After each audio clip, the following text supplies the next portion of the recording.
Hey, we have great news, listener.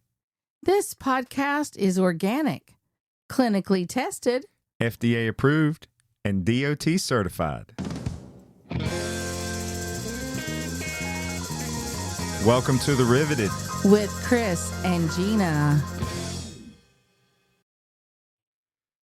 Oh, good morning, Gina. Good morning. It's early this morning. Yeah, it's early, but it's okay. When you get up at 5 a.m. and work out like I do all the time, it's good, fresh, brisk mornings are nice. I'm sorry, who are you? What are you talking about?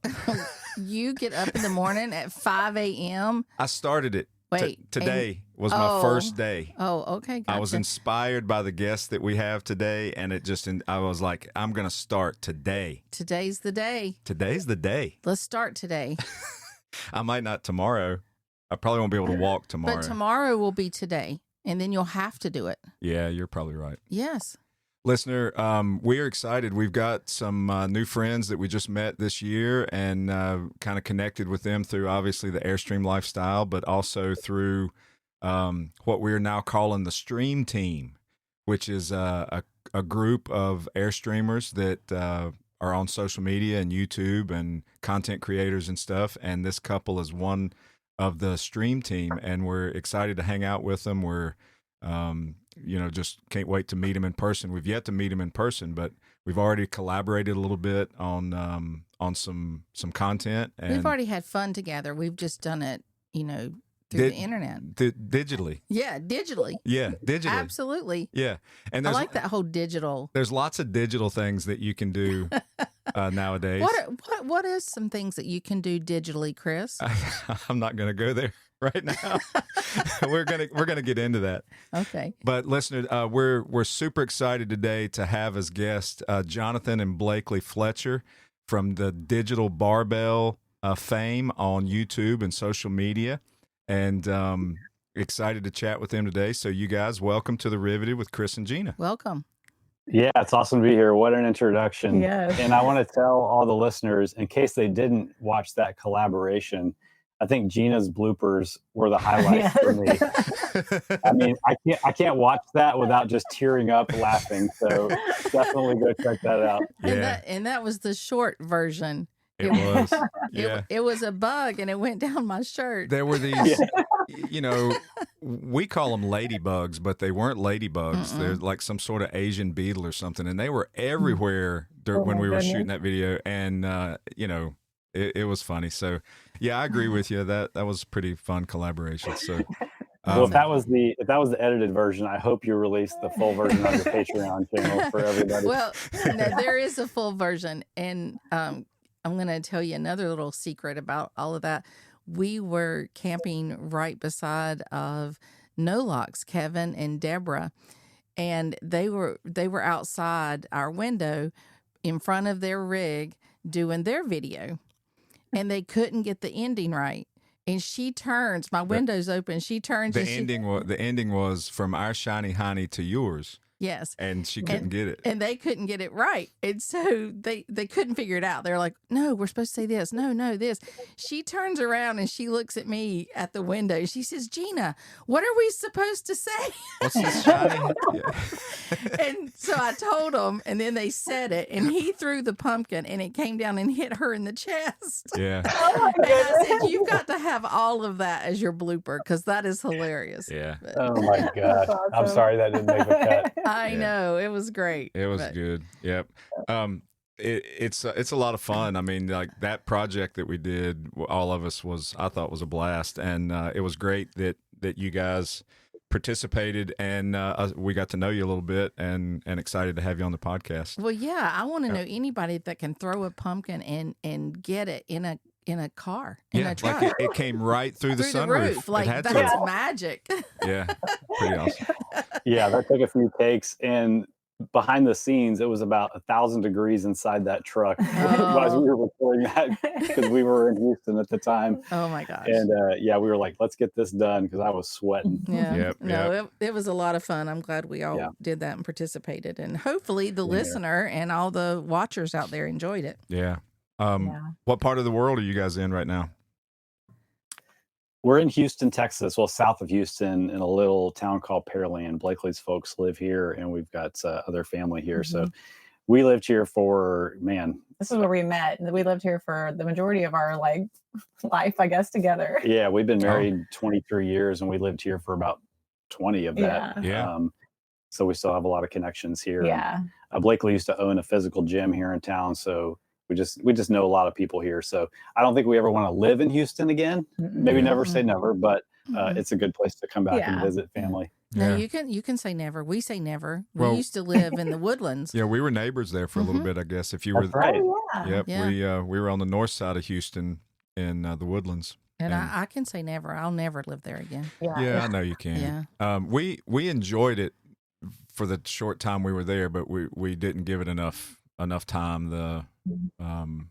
It was very hot and sticky. Yeah, it was. Yeah, it's a different level. Nothing against the people. It's just the hot and sticky. Yeah. But at least you have the hurricanes to look forward to. Exactly. Absolutely. Yeah, and the flying cockroaches or whatever they are. Yeah. Oh my gosh. Those big, huge, long brown. I mean, I don't even know what they were, but we had first settled in, and I went to work, and Gina was trying to get our home kind of settled in and unpacked, and this huge bug was on the carpet, and it was a brand new condo or apartment that we were in, never been lived in before, and she captured this thing. And what'd you spray it with? I didn't spray it. I put it in a Tupperware thing, Yeah. And I got in the car and I drove straight to his work. And I walked in and set it on his desk, and I said, "I demand you to tell me what this is right now." That's hilarious. And he's like, "I have no idea." Yeah. Well, his workers saw me coming in, and they, of course, followed because I was on a mission. They followed me in, and they started laughing. They're like, "Oh, that's a baby." And I'm like, no, I'm leaving. No. Yeah. It was pretty crazy, but That's funny. Yeah. So, well, you guys are full-time, right? You've been full-time Airstreaming now not quite a year from what I understand. Yeah, exactly. Not quite a year. February will be a year. Yep. And You guys remember your first year? oh yeah. Oh, yeah. Yeah. We actually Nobody's ever asked us that question. that's right. Nobody's ever reversed a question on us before. That Did you see how they just did that? That was pretty smooth. That was smooth. Welcome to the Digital Barbell podcast. That's right. We did our first year definitely unprepared, and because our house sold way faster than we thought, and so we hit the road also in February, late January, early February, and we just headed straight to Florida, and we're like, oh, we'll just go to Florida. It'll be warmer and that kind of stuff. Well, Florida just kicked our butt because we didn't have any reservations, and we were bouncing around every second or third day to a different place or a different site within the same campground because we didn't have any long-term reservations. And we finally gave up on that and just started heading west, and actually went out the direction where you guys are. We went to Mardi Gras, and then after Mardi Gras, we actually went to Houston and visited the one and only set of friends that we met when we lived in Houston. Yeah. And mood stocked for about a week. Yeah, and that, we milked that out until the weather definitely warmed up enough to start traveling, and then obviously it was amazing that first year, going to epic places and beautiful landscapes. Baby, this isn't about us. You got to turn it back around on them. I will. I just was answering his question. I mean, I gotta be polite. His eyes glassed over. He's looking out. He's reminiscing about what we did, and I'm like, okay, time out here. Well, that was it. Okay, all right. Well, if you're gonna be that way, so how was y'all's first year so far? Well, I think I really do think it is interesting to hear somebody else's story, because I've heard so many different experiences of what the first, X number of months has been like. We did a test run maybe about 6 months before we decided to pull the trigger, where we basically just went out for about a month, and we stayed in Texas, but went all over the place. And that month was really, really hard. We were like, I don't know if Well, we can do it this. was this feeling of like, why are we out here? We have this like house with everything we need in it, we at the, and Right. so we're like, we would be like 45 minutes from home, and we're like, why are we out here in this Yeah. trailer? I could drive home for lunch if I needed to. So I think there was something about doing that and still having home, but not going very far, just to be in it for a month. That was an epic fail, in my opinion. Yeah. Well, you still Yeah. had that false sense of security there. Like you Exactly. could stop and go and I shouldn't say false. It's security. Yeah. But A sense of a security. sense of security. Yeah. Mhm. Yeah. And then like when we set sail back in February, we planned to stay relatively close to home in the beginning because it was cold and we didn't. Yeah, February is a weird time of year to leave. It was kind of like it just worked out with our lease, but it is like, okay, it's cold. Okay, we can't really go very far. Right. So I think like we stayed like within, a few hours of where we lived for the first like 2 months, just to wait out weather Yeah. and things like that. And then we took a really nice trip out west to we checked out Arizona, New Mexico, Colorado, got to go to a rally in Colorado and But I think spend some time with people we knew. we learned from that. Like we had just been staying like for longer term before that. And then we, we're like booked this trip and we just kind of moved quickly, like every 4 days or so. And then when I looked at how much that cost, I was like, whoa, we can't do this. This is like so expensive to move every few days, and just kind of go where we want. Yeah. And I think that was like a shock to my system of like, when we dreamed this up, we were like, we can just be going anywhere we want, traveling, moving every few days. And not only is that like very expensive, but it wears you out, and you can't get any kind of routine established. Yeah. It's been a learning experience for sure as far as that scheduling goes and the reality of that. I think a lot of go ahead. I was gonna say I think a lot of first full-time RVers that first year do move quickly. Yeah, we did. And it's because you have this pent-up excitement and energy to want to just go and see and do. Mm-hmm. So you feel like, well, I don't want to sit here for very long. And I mean, there's nothing wrong with that feeling, but it will eventually not necessarily burn you out, but you'll realize that there's a better way to do it, Yeah. Yeah. We ran into a couple within the first probably 6 or 8 weeks of being on the road, and they were doing the same thing, but they'd already been doing it for over a year. And they said, well, what are your plans this year? And we kind of told them, we want to go to Idaho to visit some friends. Well, we just said basically we want to go east and we want to go west, like the East Coast and the West Coast. Yeah. And they were like, wow, that sounds like a terrible idea. You need to slow down and don't even think about doing that. Yeah. Plus we realized those aren't really places. Those were just like directions. We didn't even have like any, like we were just like, let's go to the East Coast and let's go to the West Coast. We didn't even have states, marked out. Turns out you need to be more specific than that. Yeah, a little bit.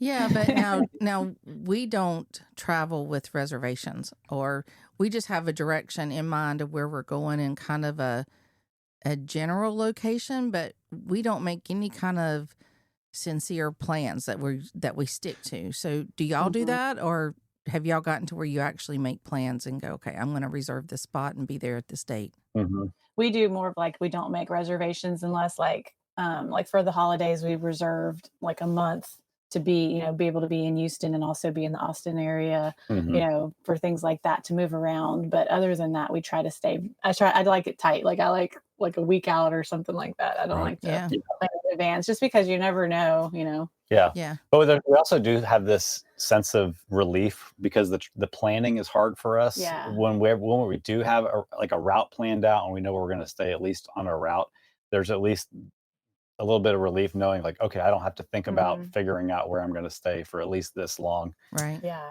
But I do like the idea of building in some flexibility and leaving some what ifs out there. Yeah. We did a big leap. We did like at the end of the summer, we were just like, okay, what are we going to do? And we booked 2 months in Idaho, where we used to live in Boise, Idaho for a time. So we wanted to go back there. So we booked 2 months, like sight unseen at an RV park up there. And then we booked the whole route up and the whole route back. And I was so nervous. It wasn't going to the weather or just some circumstance was going to disrupt the schedule. I was like, well, this was crazy. What did we do? And it ended up working out. And it was a relief at that point to just be able to follow the follow the reservations, Right. basically. Yeah. So we've really tried it both ways. Yeah. Mhm. I think like as long as you guys have been doing it, and from just what we've learned watching other people that have full time for longer periods of time, everybody kind of makes this transition to going less and less structured as they go. It seems like.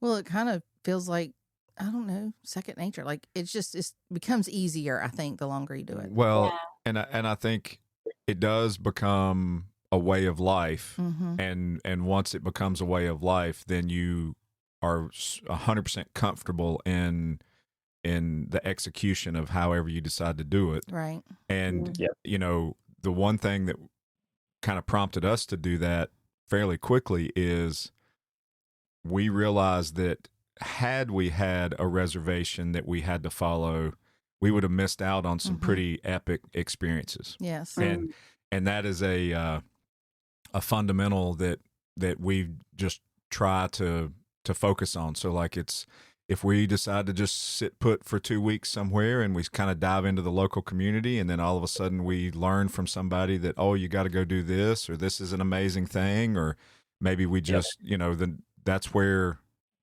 we head to next, but we don't plan stop for stop for stop. Well, the locals know all the little hidden secrets around. Yeah. And not that we don't like the touristy places, but the touristy places are super expensive.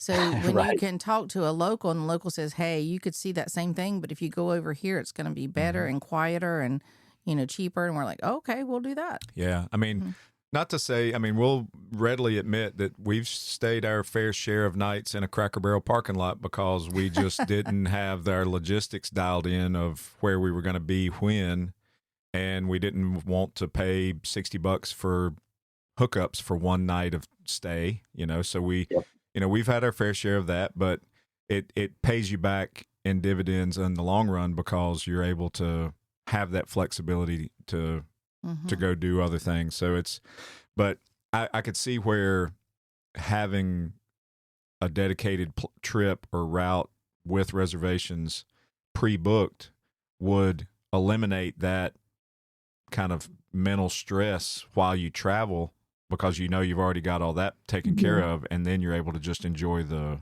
road. Yeah. Yeah, I think there's probably some kind of balance in between the two that's the most sustainable for us longer term. Yeah, absolutely. So now, have you guys always had Airstreams, or have you had other rigs before? No, I don't even know how, I blame Jonathan's dad. Well, I grew up with my grandparents RVing, and so I always went on trips with them, but never in the back of my head was I ever like, I'm going to own my own one day. I just never even had the thought. And his dad he used to travel to and showed us these pictures of those little, the new camps, right? The little, little teardrop teardrops. And I had sold some property of my grandfather's, and I was like, okay, I want to do something useful with this. And so we ended up getting we got the little guy version. It was called a little guy max. I think it was like a 2021. It was a little 18-foot teardrop camper that we pulled with our Toyota 4Runner. Yeah, so we started with that. I need to just interject something right here real quick, and it please don't take offense of this for you guys or anybody else that but I'm going to say it, is that anybody that I've ever met that's had a teardrop is always like this super fit person. Well, you have to be. it's like That's funny. the super healthy, super fit, super outdoor active kind of person is the ones owning the teardrop. Well, think about that, Chris. Could you see you and I crawling over each other to work a teardrop? We just couldn't do it. I would love for you to crawl over me every day like that. But that's a different story, babe. Well, it would be more like, get out of my way, move your elbow. What's that knee? Oh. Well, what you guys don't know is that when you shop for a teardrop, there's actually a fitness test you have to pass. That you guys obviously, I got you. Yeah, it's just never went to the right dealership. Part of the credit application. Yeah, I got you. Yeah, I like that. Then you do 10 push-ups. That was purely based on we had a 4Runner, and we were like, we don't want a truck. We just want to pull whatever we get with the 4Runner. So we go in, and we're like, what would suit this 4Runner? And they're like this. And turns out it didn't suit the 4Runner. Yeah. We had to get a truck, but yeah, that's funny. And thus began the the snowball of purchasing more and more expensive trucks as trucks, we Right. changed then, campers. camper, truck, camper. They're in But we cahoots really with each other. liked that little guy Max. That was a Yeah. super high quality camper that we took all the way to Tennessee and did some pretty long trips in. It was just too small with us and 2 dogs, really. Yeah, and just like the idea of like going out for longer or potentially even full timing like started coming into our heads, and that's when we, traded that in for the Airstream. Well, I remember actually going to the RV show in Austin one year and just to look around, and we walked over to the Airstream section. I saw the price tag on them because they put like the MSRP on the outside. We didn't know anything about Airstreams. I couldn't tell you the difference between any of the models or whatever. I think we poked our head in a couple and we're like, oh, these are nice. And then we just moved on. And then I think through just consuming content on YouTube, honestly, we started to learn more about them and see people living in them. And that's kind of when the seed got planted and we started taking it more seriously. And there just happened to be a dealership in Austin. And just like when you get like new car fever, you go into like full blown research and urgency mode. Yeah. Yes. Yeah. You guys know you just bought a truck. Yes. That's right. Yes. Hearing the phrase you say, more and more expensive things to do this lifestyle, that is a common theme sometimes if you're not careful. Well, it's easy to justify when you're doing it full time. Yeah. Yeah. Yeah. So when you, like you said, you were looking at Airstream, you didn't necessarily have a prior knowledge of the history and the uniqueness of the brand as much as just knowing they were good quality. Yeah, I think one thing Blakely always says is you notice Airstreams sitting around and they still look good. Yeah. So we always kind of knew there was this lasting quality to them. And that's one of the reasons we bought the Teardrop that we did, is because we knew it was quality. So there was never an idea that we wanted to buy, a cheap, crappy fifth wheel or anything like that. We knew we wanted to get something that would hold its value over time and could be something that, even if we weren't living or traveling in it, could be just something on our property that we could use as extra space for people. Yeah, I mean, you got an Airstream on your property. It's like cool. You could do anything with the inside. If you have like a broken down trailer, it has a totally different look. Yeah, you don't see a lot of vintage Jaycos out there. No, they don't last that long. Well, so we were like, okay, well, we'll upgrade to this, and this will be. At the time, we were like, this will be the one trailer, the last trailer we buy, and we'll just, once it wears out inside, we'll remodel it, and we'll just keep it going. Yeah. So we'll see. Well, I think it's really cool that gave you that much of a solid impression so quickly as new full-time RVers, that you didn't go down the path, especially considering what you guys do for a living and how you your lifestyle is that you could have easily said, look at this big, huge fifth wheel toy hauler. We could build our own gym in the back of this toy hauler and have everything we need on the road. And then the next thing you know, you've got one of those 60-foot monstrosities that take up 2 campsites. Exactly. Yeah, we know people that have done that, actually, that do haul around a lot of gym equipment in those big toy hauler fifth wheels. But that just doesn't sound that appealing. Well, I mean, honestly. the thought crosses my mind for sure on the space, like having the space, like the lady next to us right now, she pulled down her like deck and, she's doing stuff out there. I'm like, man, that's nice. But at the end of the day, like, I don't want to be that, like you said, be that big trailer in the middle of the park. I like being the small one in the middle of all the big ones. Yeah. So what Airstream model do you have? We have the 27-foot International, and ours is a 2023. I mean, the front bed. Yeah, Right. front bed. Yeah. Queen bed. Very nice. And Queen bed. Did you hear that? queen bed. Queen bed. There you Not go. twins. Queen bed. That's good. They Well, still like each other. yeah. Well, and I mean they're fit and healthy and trim. They can take up less space, all that kind of stuff. And I don't know. Those twin beds look kind of small. well, that's exciting. So now we can add that another queen bed to the chart. Yes, we can. We are keeping a chart of guests, twin versus queens. Yeah. Once the listener informed us that twin beds, you become temporary stackers, then we started keeping a running list of how many queens versus how many twins. Yeah. That's good. Yes. So 27-foot Queen International, and you get it new? We did. We bought it new at Airstream of Austin. We got lucky with the timing that we bought it in July, which is the end of their fiscal year. So they were really motivated to make a good deal so they could boost their sales numbers. That's good. Yeah, and kind of like what happened when we bought the first camper. We went into the deal. We're like, here's the Tundra that we have. We want to make sure we can get something that we can safely tow with this Tundra. So that's kind of how we ended up looking at the 27s and the 28s. And within like our first 2 trips, we're like, nope, this Tundra is not going to work.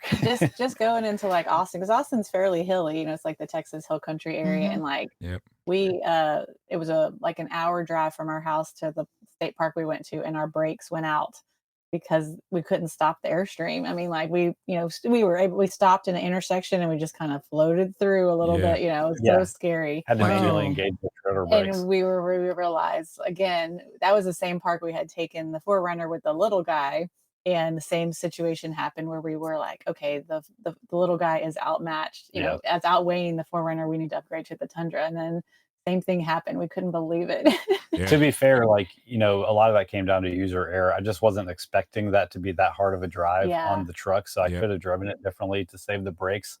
But it was a 4-door limited Tundra with, I don't know, only like 1,000 pounds of payload. And our tongue weight was at least more than 1,000 pounds. No, you are speaking our language, because we have been dealing with that for 9 years. Yep, that's what we towed with for the past almost 9 years, was a Tundra, and we had the truck before we got the Airstream, and I knew that I was going to be okay on specs other than payload. So I was overweight on my payload, but I was under my gross towing weight and combined weight rating, all that. Everything was good there, but. And I used to drive a truck for a living back in my early 20s, so I kind of understood, going downgrades and things like that, and how to properly drive for that. But I will say that it does come down to just engineering as a whole, because I was going through brakes quicker than had I had a bigger, heavier truck. So, I mean, I was doing brake pads and brake drums a lot more frequently than a normal usage would be. Well, just for safety and precautions, if nothing else. Oh, yeah. No, just that was part of our regular routine of maintenance. And there's places we didn't go because we knew that the Tundra couldn't do it, the hills. Look, we went up the Teton Pass pulling our camper with the Tundra years ago. And when a bicyclist passed you going up the hill, you know that it's time to do something different. Yeah. That's great. Y'all was a 30-foot, isn't it? Yeah, we got a 30-foot flying cloud, and it's and I had to do airbags on the truck to help keep it level and keep the squat out of it, and it towed it, and it stopped it, and I mean it did what it was supposed to do, but it was not enough truck to tow a 30-foot Airstream super safely. But we crisscrossed the country, numerous times over the years with that setup, and so the Tundra was a super solid truck. But I understand where you're coming from on needing to switch. So do you guys you traded in your Tundra? We did, we traded the Tundra for a 2016 F-250 with the 6.7 There you diesel. go. Yep. So there you go. Still an old truck with 175,000 miles on the Ford now. Yeah. But having the engine brake and everything has made such a difference. That's good. Yeah. It does. And just the new truck that we have, that's the first thing I noticed whenever I was driving. I was like, oh, the braking is unbelievable. Yeah, much difference. Yes. Big difference. Yes. Yeah, even just putting the Ford in tow haul mode without using the brake that runs through the turbo. You're coming to a stoplight or down a grade, and it just knows when you step on the brake to start downshifting. It's just gives you so much peace of mind. Feels good, doesn't it? Yeah, for sure. So your first trip you described, going up into Idaho and that kind of stuff, or long trip. What else has been on your favorite list of things you've done this year? I would say a place that we really enjoyed, that we had a feeling we would enjoy, was Sedona, Arizona. We lucked out and got a spot at a really nice campground there that's on a creek or a river, which was just really idyllic and beautiful. It was within walking distance to the town. Got to do some really cool hikes there that we weren't expecting. We also really liked Golden. Someone else had told us, you got to get these reservations at the city park. and it's like buying concert tickets. You got to like log in at the time that they release, for your time, the time you want to stay. Like, I think it was like 3 months in advance. Yeah, 3 months in advance or something. And she was for real. And it was like, you had to get a reservations. You had to log in at that time. And it was so worth it though. Again, it was like, you could walk into the city, you were on the creek, like watching, people tube down the river. Yeah. Nice. You got just within biking distance to the Coors factory where you can do a cool tour. They had a little, like a city gym that you could join as a part of the park right there. So it was really, a really cool stay. And then probably a city that really surprised us that we liked a lot was Bentonville, Arkansas. Oh yeah. I would say like staying there is hard. They don't like, there's no RV parks or anything anywhere to stay within Bentonville or close. You have to kind of stay further out, but like just, being there and going into the city, seeing all the stuff that has been built and how nice the city is because of the Walmart, infrastructure there. It's just amazing. It's like a curated city. I bet. And speaking of Bentonville, there's a great brewery across from that Walmart Bike rack. Yeah. Did you go? Yeah. So it actually worked out to where Brad was kind of crossing the country at the same time we were there. So he detoured and came and stayed where we were staying for a few days, and we got to go together to John's brewery there in Bentonville. Yeah. He bought us all some beers and got to hear about their Airstream travels and stuff too. That's cool. Aren't they super nice? Yeah. They're very, very nice. We had them on what episode number, Chris? It was in the 60s. I can't remember. 60ish. Yeah, I checked that one out. He was a super nice guy and very polished guest to be on our podcast. And he said he had actually, back in the day, had a podcast of his own that had to do with like entrepreneurial type stuff. But I can't wait to get out there and go to his brewery because the beer was great. That he brought. They're super to sweet people. The International Rally. Yeah. Hey, look, anybody that walks up to me and says, Gina, I want to give you free beer. I mean, it doesn't get any better than that. And friends for life. Right. Yeah. Well, that's really cool. Best friends. Yeah. That's great. For sure. So, the thing that I picked up on that I think is really cool is in your first year is, now granted, it sounds like that's doing some traveling, but all three of those things that you picked up as like being really nice towns and nice places that you visited are all three dramatically different landscapes. You got the Arizona desert, you got Colorado, and you got Idaho. Idaho, and then Arkansas, all different, and you liked all three of them. Yeah. And had you been stuck in Houston still for the next 20 years, all you'd be seeing is traffic and concrete and pine trees.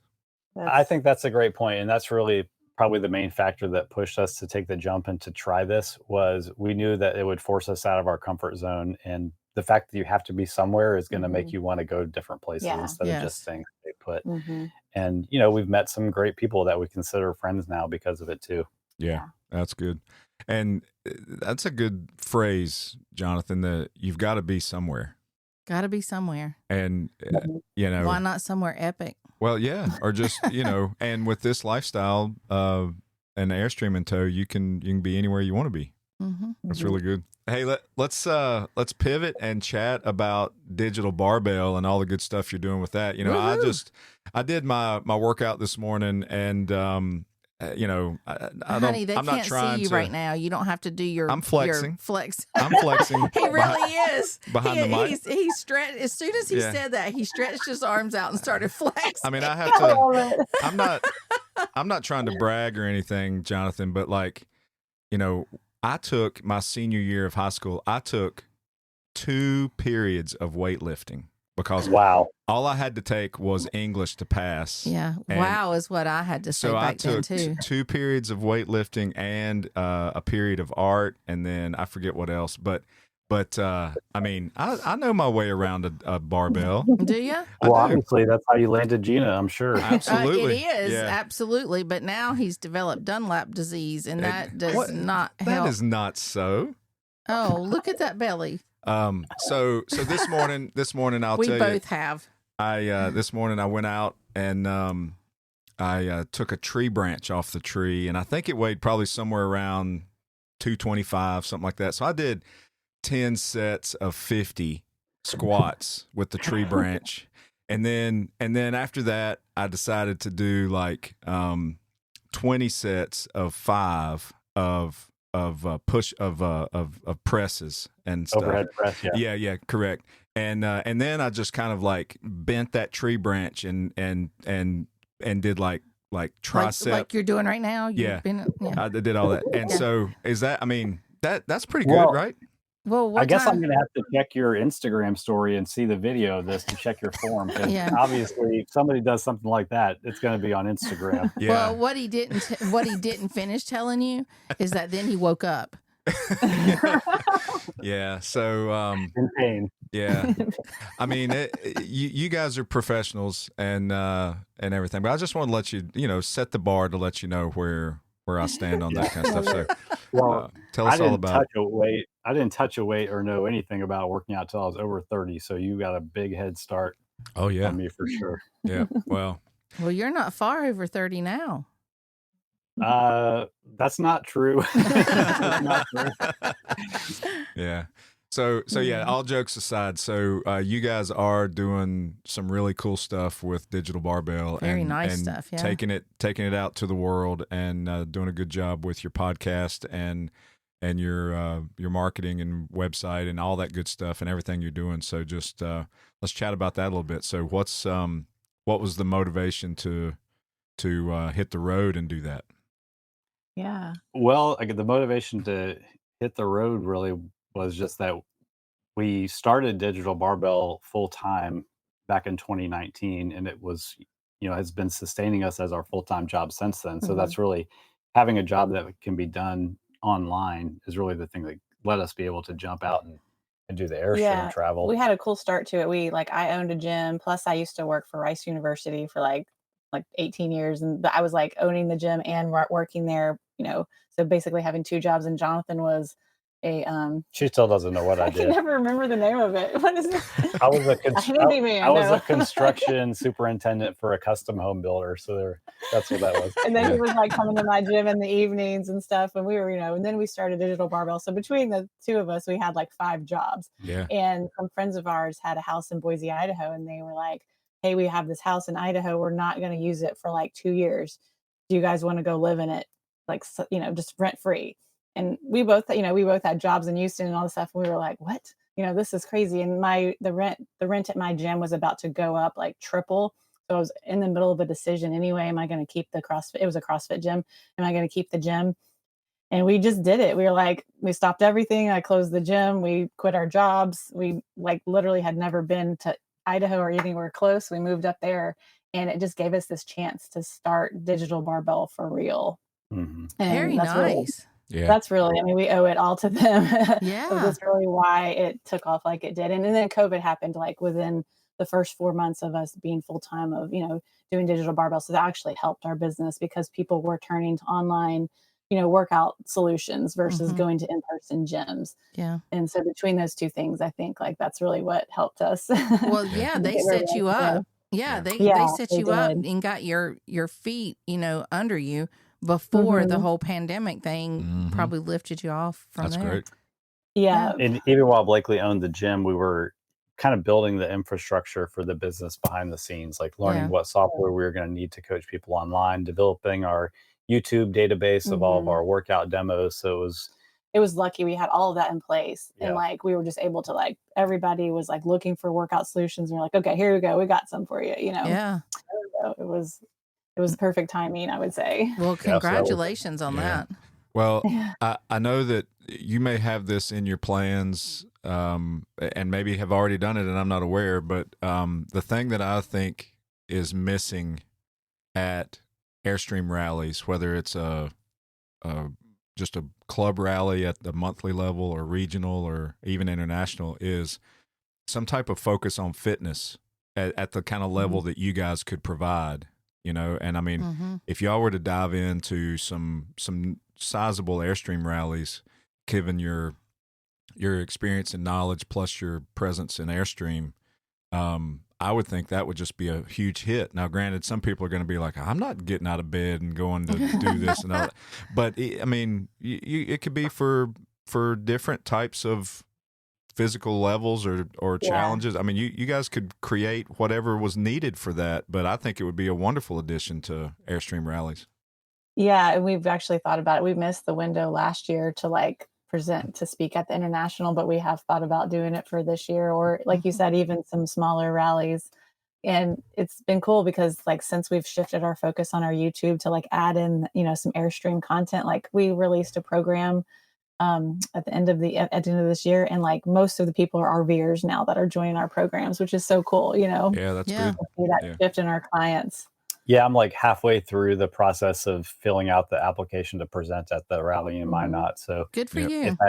if that gets approved, then we'll just think that Yeah. it was supposed to be, and we'll go do it. Oh, Yeah. And it's such a good, thing. Like people, you need to be like, you have to have strength to do a lot of the Yeah. stuff that we're doing in these Yeah. RVs. You got to move stuff around and bend in weird ways. And Well, you and know. Well, that's a good point right there. And I'm sorry, Chris, No, I'm going to interrupt you I here. think we're going to say the same thing. But go ahead. Maybe, but what you just said, the bending, Mhm.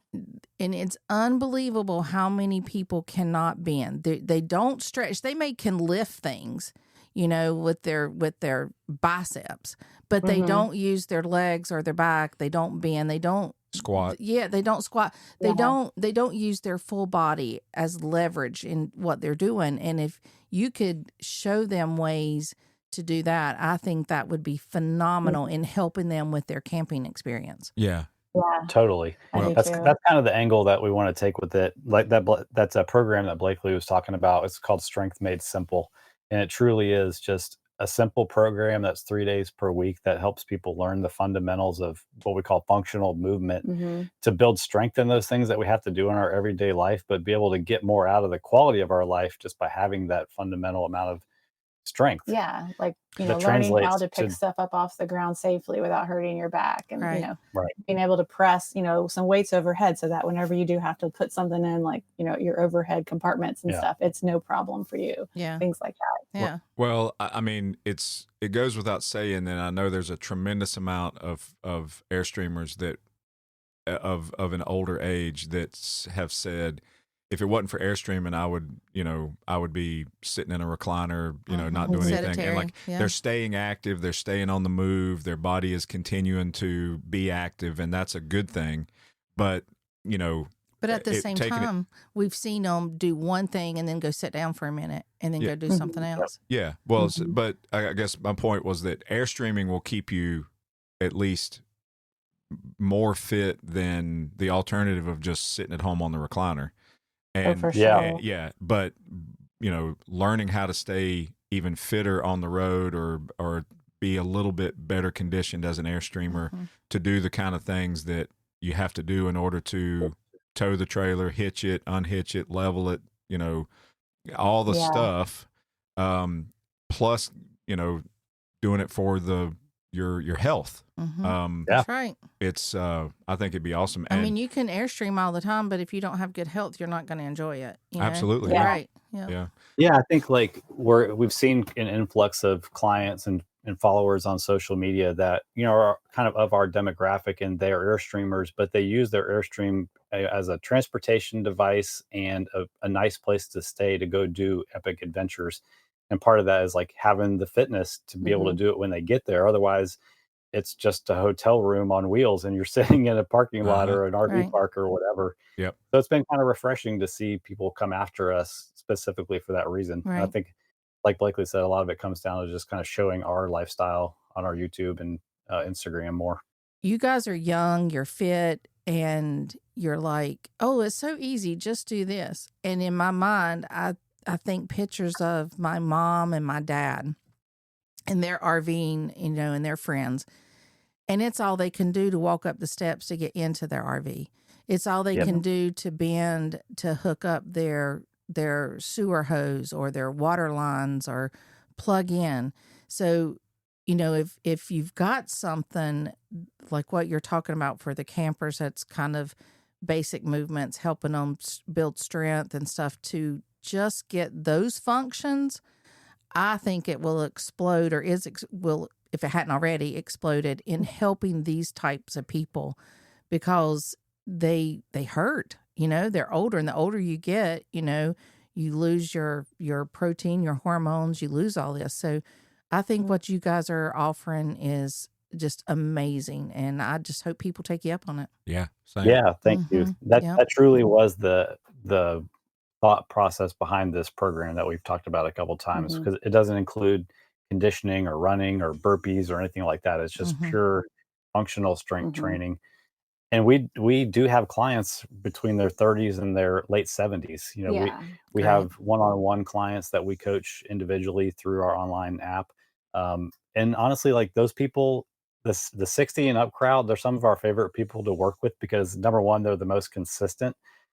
And that's exciting because when you're consistent, you get better results, which means they just see the benefits of their training and their exercise sooner than somebody who's, you know, got 3 kids running around and they're still balancing a demanding job and have a million things going on. And we've Right. also seen it's never too late to start. We've had clients, you know, start with us when they're turned 71, you know, so it's like they've had no experience, you know, working out in their life. And they're like, okay, I know I need this strength now, you know, so it's never too late to start something like that, to start building strength. That's And good. we keep it at such a simple approach to where it's like, you know, it's not scary. There's demo videos of everything, you know, there's workarounds for anything that you can't do.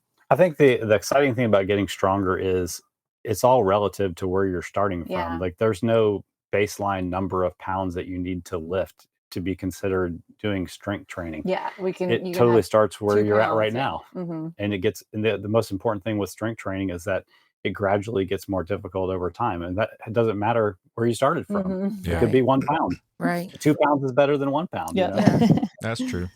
Well, I mean, I'll admit that, you know, coming out of COVID, Gina and I got a lot stiffer and a lot thicker than when we first started full-time RVing. And I'm just giving you some extra love handles, baby. yeah, That's I all. mean, like we started in 2017, and that, you know, from 17 up until COVID, we were a lot more active, a lot more flexible, and all that kind of stuff than I would describe us now. And you know, we're noticeably younger than some of the ages we're talking about as examples of these folks. But it's a matter of, especially if you're in an Airstream full time, committing to using the space you have inside and definitely the space you have outside to condition yourself and not just sit on the couch.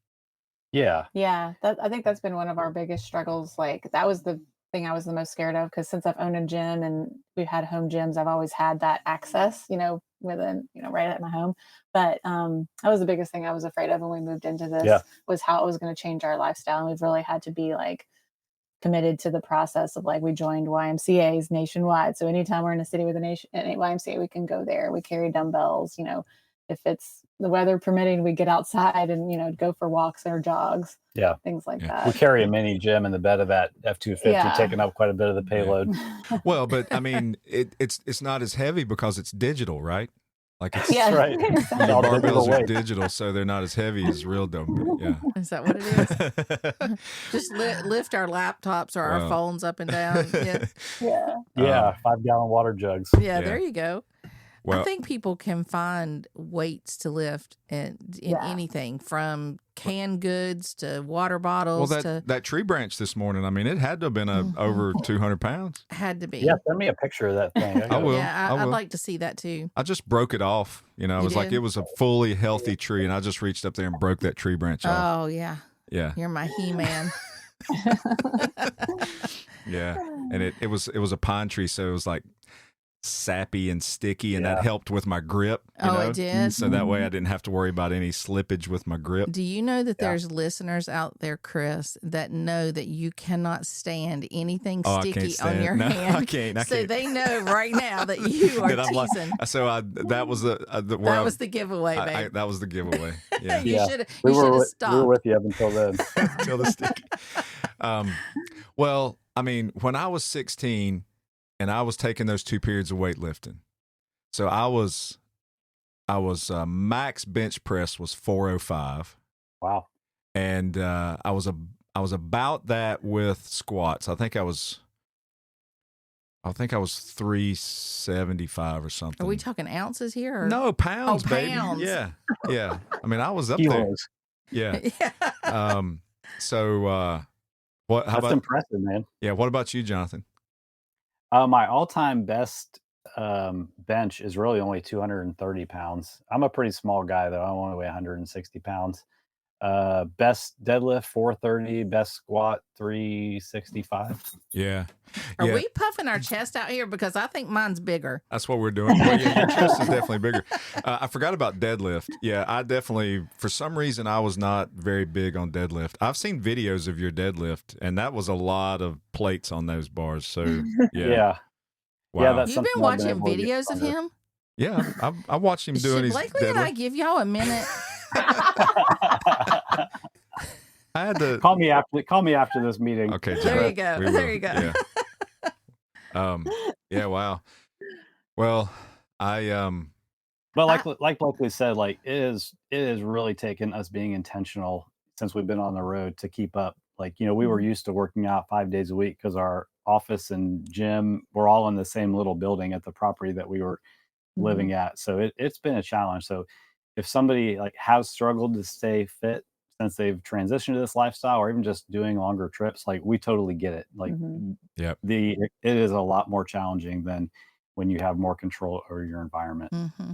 I agree. Have you got any, just one or two quick thoughts on like some conveniences or logistics of that intentional action that you take when you're inside your Airstream? Like not necessarily working out inside the space, but just like anything you can think of that would cause somebody to go from, I just don't want to put forth the effort to, oh, well, I could do that. Well, this is the only thing that keeps us on track is the same thing that will help anybody stay on track is having a plan. Like if it was just up to us and we were like, what do you want to do today? We would just be like, I don't know. What do you want to do? And we would end up doing nothing. So we actually follow the same workout program that Blakely writes for our clients. So just having a plan to follow makes it 99% more likely that we're going to work out. That's the biggest thing. And having it as a calendar event, just like this podcast or a meeting, putting your gym schedule on there and not letting it be a non-negotiable. Cause like we don't rely on motivation. We're not always motivated to go work out. And we try to tell our clients, like, you can't just wait till you're motivated to do it. It's just like a calendar event, like a meeting. You gotta, the timer goes off and it's time to go do it. Yeah. And then, following some of like James Clear's advice to just make the good decisions easier and the bad decisions harder. So, if it's super inconvenient for you to get your workout equipment out of the truck, not much chance you're going to go get it. So make it somewhere where it's easy to grab, keep some exercise bands in your camper. Just the more friction you can reduce in the process, the easier it'll be to get started and stay consistent. Yeah. So, I mean, everybody's kind of got their own daily schedule of what they like to do, but I mean, you're full-time in an Airstream. We are too. So, when you're sitting in an RV park, morning rolls around, you're there the entire day. Let's say you're not going out traveling or anything, but you're just in the space the entire day from sun up to sundown. So like, what do you guys do to calendar your workout? Is it an early morning thing before you get started? Is it a midday thing in the middle of your like how do you calendar the workouts? Since we're relying right now on like going to YMCAs, we kind of judge it based on the city and see like when the least busy times are. And that's usually like a midday, time. So we'll work up until like anywhere from 10:30 to 11:30 and then go do our workout midday. I would say that's like one of the bigger hurdles is like going out to a public gym just takes you so much longer, not just the drive time, but like then you're like, you've been in a public gym, you probably want to get cleaned up. Like the whole process like takes so much longer. So you just have to like allow yourself a little bit of extra time if you're going to go to public gyms. When we can, we love to work out with our dumbbells at our campsites. But like, if you're in an RV park and your like neighbor is right next door, I'm not going to personally do that. Yeah. You don't know what they're seeing behind those tinted windows of their. Right. So, it's not our first choice, but when we're at a state park or a more remote place, we'd love to get a workout in outside the camper. Well, I know that, one of the conveniences that I heard in what you just described right there is if you were living at home, not a full-time RVer, not, traveling in your Airstream, and you could only go to the gym between 6 and 8 a.m. because you had to start your day, and that's when it's super packed and super busy, or 4 to 6 in the afternoon or whatever the busy afternoon time is, and that's the only time you could squeeze in your daily life to work out. It would be a lot more of a hassle than having the flexibility to just say, yep, I know it's going to be slow during the middle of the day, so that's when we'll go. Mm-hmm.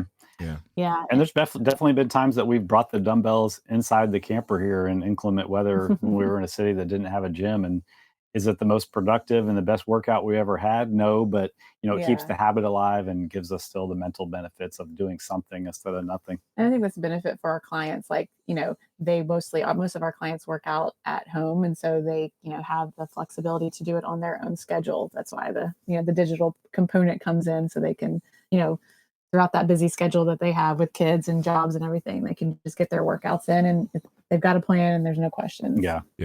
And I'm correct in saying that, like, you have pre-created some workout programs that they can follow on their own. They don't always have to be live with you, right?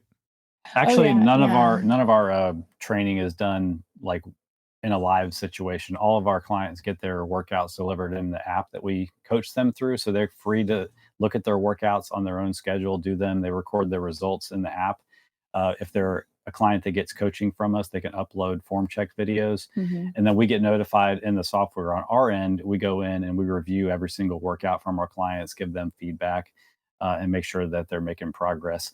It's like, so the main core of our business is working one-on-one with people on their own customized training programs, and then every so often we release these pre-written programs that Blakely writes, like the Strength Made Simple program. They're about that 8 weeks long. Yeah, and people join those as one time. I saw on your website that you have some free things offered in there also that people could maybe try and start and kind of develop. We have a ton of free resources. We have a ton of free workout programs on there. It's just digitalbarbell.com/free. We even have like 12 awesome travel workouts that take no equipment, things like that. And those are all just free downloads right there on the website. So that's a cool place for people to start, especially if they're older and they're not sure if, hey, I'm not sure I'd go to a gym, but if I could find something to do around the campground or campsite, that gives them a place to start. And then I think once they get to know you guys better and the ease of the workout, then they can come and do some coaching, or I think you guys offer nutritional help as well, right? Yep.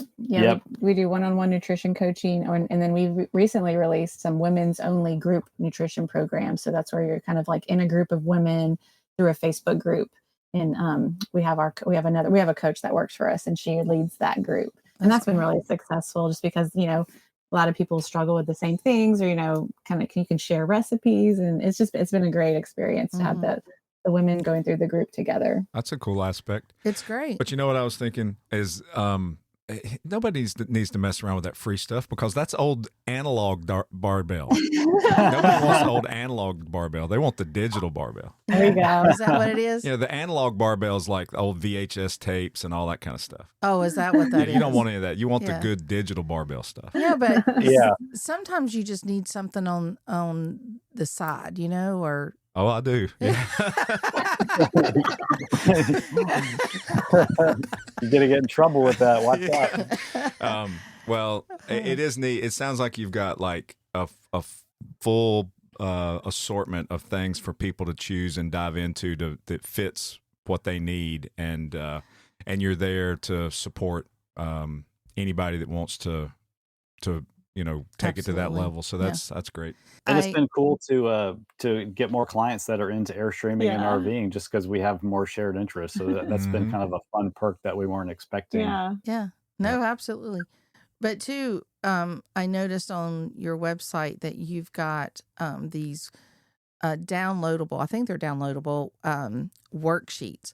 And that you can take to and I guess that's what you call them, where you like can homework?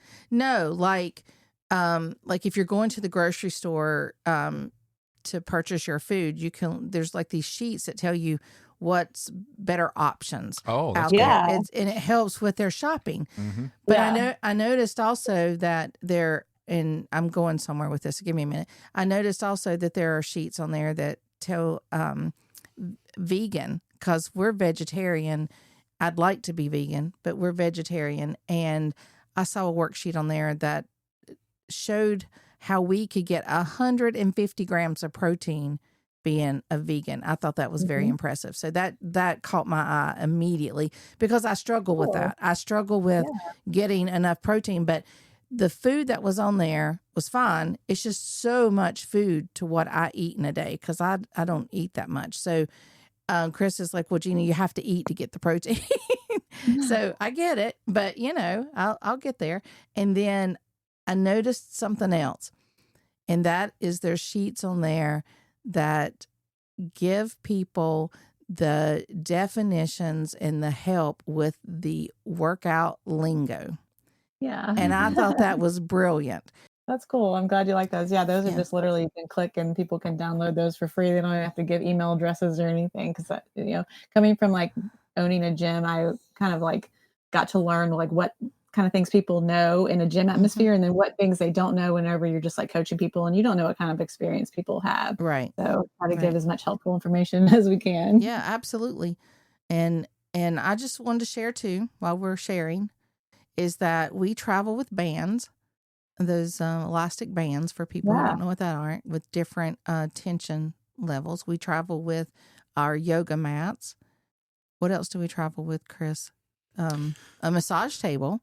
And we do. Yeah, we have space in our rig to put a massage table on. So we set that up. We put our mats down in here, but the weights we don't travel with. I use the bands instead. And yoga blocks. We have some yoga blocks. Yeah. So we travel with quite a bit. Now, if we ever get them out, might be a different story. But the intention is there. Yeah. And the yoga mats actually sit right here on the floor beside of me. I see them right here out the corner of my eye, and they're looking pretty good. Yep. See, it's already working. Yeah. Gina has a real pretty decorative yoga mat bag that her yoga mat goes in, and it adds to the decor of our Airstream. Yeah. Well, I mean, I would say now that you have the 1-ton truck, there's really no excuse not to get a set of adjustable dumbbells to throw in the back of that truck. That is true. Oh, adjustable? Yeah. Is that like those big that way you can only block type looking ones? Or? Well, yeah, like you have one thing and you can take plates on and off for different weights, but so you don't have to have multiple dumbbells of different weights. So you knew this already? Oh yeah. Look, Gina, I am dialed in, baby. I mean, I used to take weightlifting 2 periods a day 33 years ago. Yeah. I mean, I know what I'm talking about. I think it was longer than that, but thank you, baby. You don't get to bench 405 without knowing a thing That's or two. Damn straight. That's what I'm talking about. Yeah. Hey, so I got a question. I just thought about this. Can you bench more than Brad Driver? Oh. Probably not in his heyday, and not with my shoulder in its current condition. But y'all both got Yeah. We actually got to do a workout or two with him in yeah, Bentonville. we were in Bentonville. We would lug the equipment to a park and we'd all do some workouts together. That was fun. Actually, he and Blair went through Strength Made Simple last time. Oh, that's cool. Yeah. Nice. Yeah. Could you imagine the crowd you would have at an Airstream International rally if the both of you guys were doing some sort of like bench off or squat off? Wait. What? You got to be included in that too. Oh no! Oh yes, you do. If you can break a tree branch off, baby, you got to be in there too. I'll be their spotter. I can be their spotter. I'm in. If anybody that has anything to do with who gets picked to present at the rallies listening to this episode, then let's do it. Let's do Sounds it. Like we're going to need to tow a trailer behind the Airstream to carry all this equipment. Yes. We'll get Brad load in his van and drive it up there.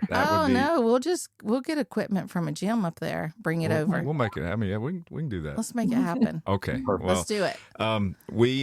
We've enjoyed having you in the fun chat, and just great to call you friends and colleagues in the Stream team.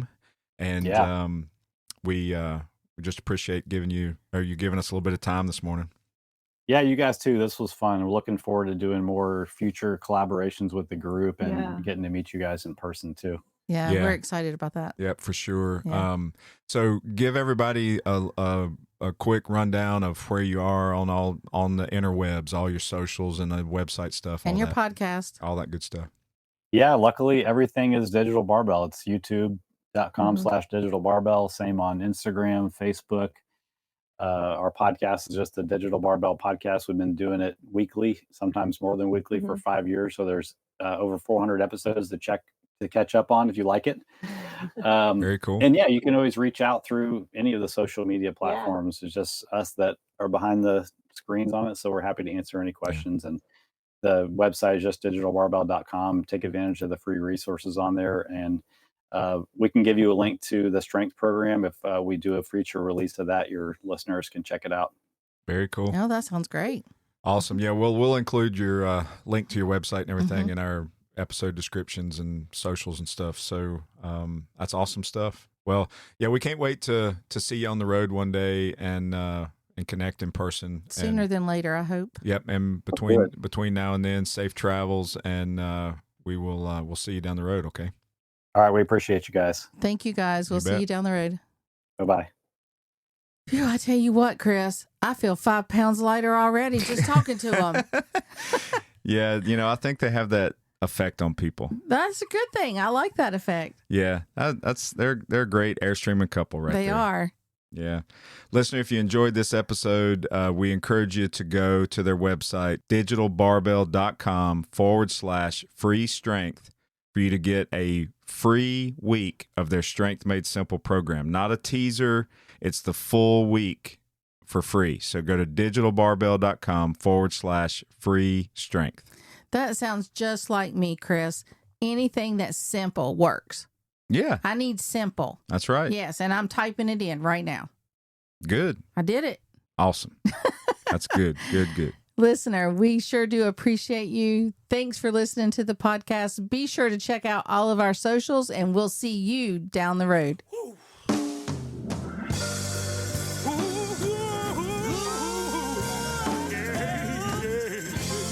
We've come a long way, and I only say goodbye because, we never say goodbye on a caravan, but we'll be seeing you down the road.